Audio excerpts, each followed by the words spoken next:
Invisible economy, the secret war over your tap water. You pay for your water every month, but did you know you might be paying the same people who own oil rigs, banks, and private prisons? Behind every drop from your tap lies a system of control, profit, and quiet privatization, and the war has already begun. So before we go deeper into this silent battlefield, subscribe, like, and share this video to help expose what the world drinks in silence. And tell me in the comments, do you trust your tap water? Let's begin. You open your tap, and it flows, steady, clean, endless. Water seems infinite. But that illusion is the system's most powerful tool. Because if people believe water will always be there, they'll never question who controls it. Every city, every town, every home depends on invisible infrastructure.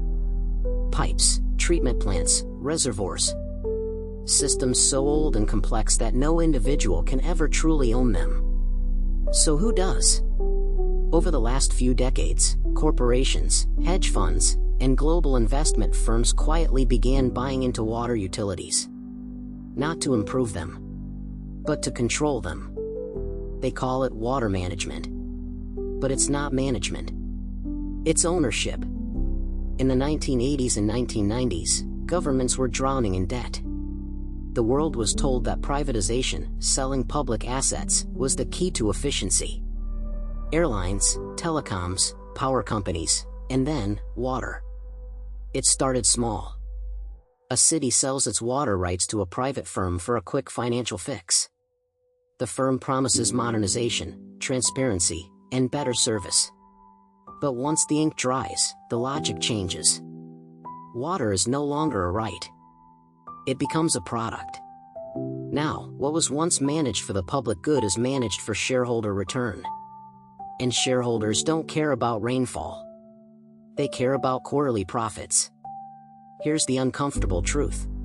Water has become the new oil. Today, major corporations and financial giants, from Goldman Sachs to Nestle, from BlackRock to Veolia, invest in water infrastructure, utilities, and even water futures markets. Yes, you heard that right. You can now trade the future price of water like a stock. A hedge fund can bet that drought will hit California, or that rainfall will drop in Cape Town, and profit when scarcity drives prices up. It's not a conspiracy. It's legal, and it's already happening. Water, more than any resource, ties directly to human psychology. It's trust, routine, comfort, the invisible certainty of life. Corporations understand this. They know you'll panic when water disappears. They know you'll pay whatever it costs when it's rationed. And that's what makes water different from oil, gas, or electricity. You can survive a blackout. You can survive without Wi-Fi. But you can't survive without water. That makes you the perfect customer. One who can never walk away. So they've built an economy where your thirst is their leverage. Every drop that leaves your tap is another unit of predictable demand. Companies like Nestle Waters, Veolia, Suez, and Coca-Cola don't just sell bottled water. They control aquifers, distribution rights, and treatment contracts across the globe.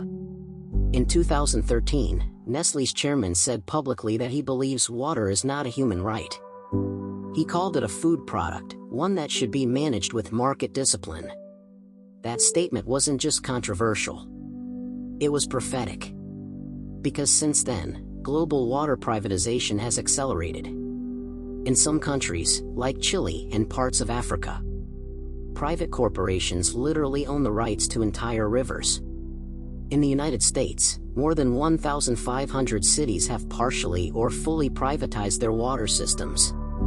In Nigeria, Ghana, and South Africa, debates rage as foreign investors push for the same. It's not just business. It's colonialism with spreadsheets. You've noticed how bottled water companies brand themselves. Pure, clean, natural, from the mountain springs. But most bottled water comes from the same sources as tap water.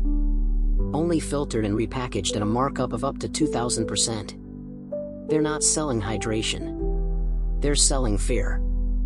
Fear of contamination. Fear of old pipes. Fear of brown water headlines.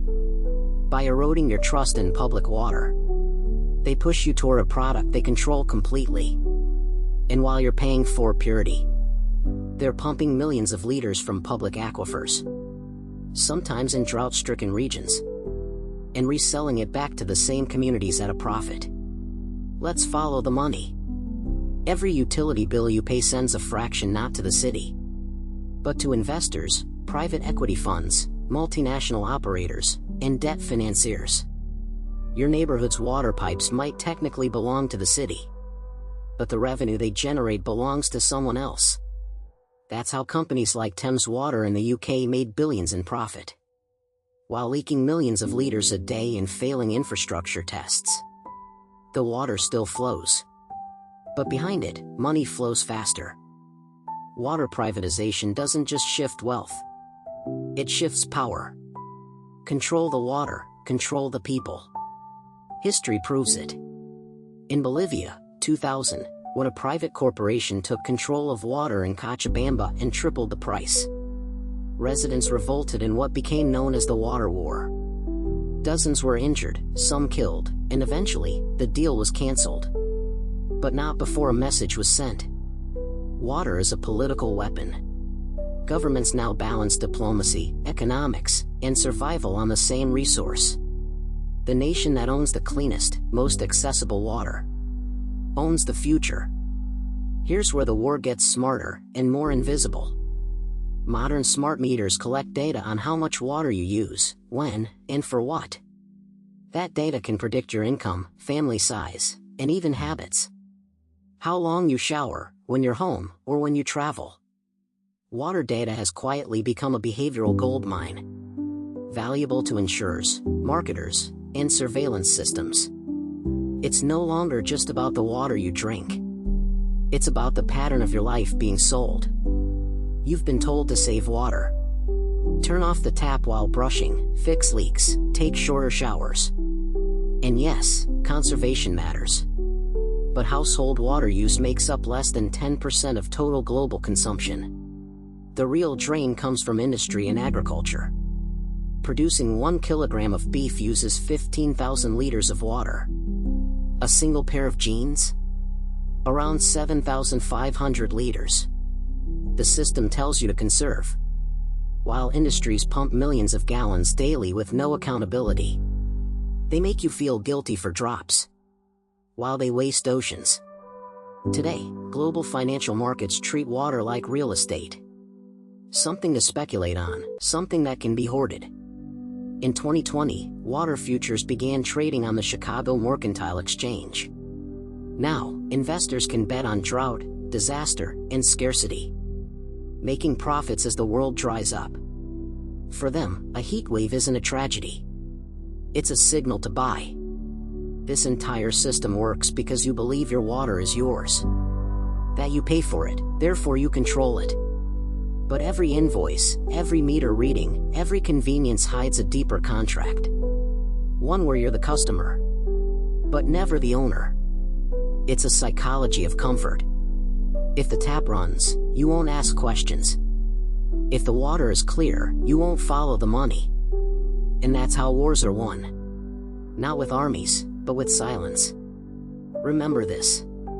The last century was about oil. The next one is about water. And just like oil, the battle will not be fought in boardrooms alone, but in small towns, dry rivers, and kitchen sinks.